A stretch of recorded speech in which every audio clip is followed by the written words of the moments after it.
നമസ്കാരം. Alpha palliative care daily ന്യൂസിലേക്ക് സ്വാഗതം. പ്രധാന വാർത്തകൾ. ആൽഫ പാലിയേറ്റീവ് കെയർ മാള സെന്ററിന്റെ ആഭിമുഖ്യത്തിൽ ലഹരി വിമുക്ത സമൂഹത്തിനായി ക്യാമ്പയിൻ നടത്തുന്നു. ജൂൺ 29 തിങ്കളാഴ്ച രാവിലെ മേഖലയിലെ സ്കൂളുകളും കോളേജുകളുമായി സഹകരിച്ച് വിദ്യാർത്ഥികളുടെയും സന്നദ്ധ പ്രവർത്തകരുടെയും റാലിയാണ് ക്യാമ്പയിന്റെ ഭാഗമായി നടക്കുക. സമൂഹത്തിൽ പ്രത്യേകിച്ച് വിദ്യാർത്ഥികൾക്കിടയിൽ വർദ്ധിച്ചു വരുന്ന ലഹരി വ്യാപനത്തിനെതിരെയാണ് ക്യാമ്പയിൻ. തുടർന്ന് ക്യാമ്പയിന്റെ ഭാഗമായി വിവിധ പരിപാടികൾ സംഘടിപ്പിക്കാനും സെന്ററിന് പദ്ധതിയുണ്ട്.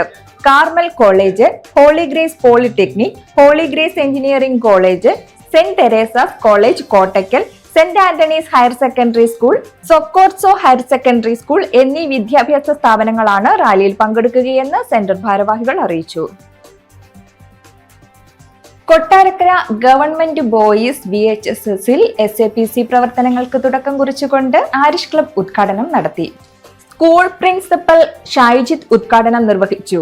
Community welfare district coordinator Akshay Babu palliative ബോധവൽക്കരണ ക്ലാസ് നയിച്ചു. 130ഓളം വിദ്യാർത്ഥികൾ ക്ലാസ്സിൽ പങ്കെടുത്തു. കമ്മ്യൂണിറ്റി വെൽഫെയർ ഓഫീസർമാരായ അമൽ ഗീവർഗീസ്, ഗൗരി സ്വപ്ന എന്നിവർ SAPC ആരിഷ് ക്ലബിന്റെ പ്രവർത്തനങ്ങൾ വിശദമാക്കി. NSS കോർഡിനേറ്റർ ഇൻചാർജ് പ്രദീപ് ക്ലാസിന് നേതൃത്വം നൽകി. ക്ലബിന്റെ തുടർ പ്രവർത്തനങ്ങൾക്കായി പദ്ധതികൾ തയ്യാറാക്കാൻ തീരുമാനിച്ചു. ആൽഫ തിരുവല്ല സെന്റർ പ്രവർത്തനങ്ങൾ വിപുലീകരിക്കാനും കൂടുതൽ സന്നദ്ധ പ്രവർത്തകരെ ഉൾപ്പെടുത്താനും ഉദ്ദേശിച്ചുള്ള രണ്ടാമത് യോഗം സെന്ററിൽ നടന്നു. ആൽഫ ഗവേണിംഗ് കൗൺസിൽ അംഗം Chandramohan Nair, central council member Deepthi Nair എന്നിവർ സെന്ററിന്റെ പ്രവർത്തനങ്ങളെയും ആൽഫയുടെ ലക്ഷ്യങ്ങളെയും കുറിച്ച് സംസാരിച്ചു.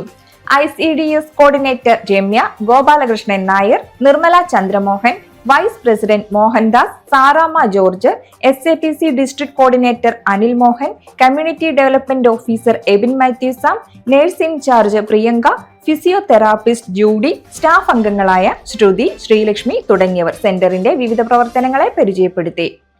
ഇതോടെ വാർത്തകൾ അവസാനിക്കുന്നു. ജയ് ഹിന്ദ്.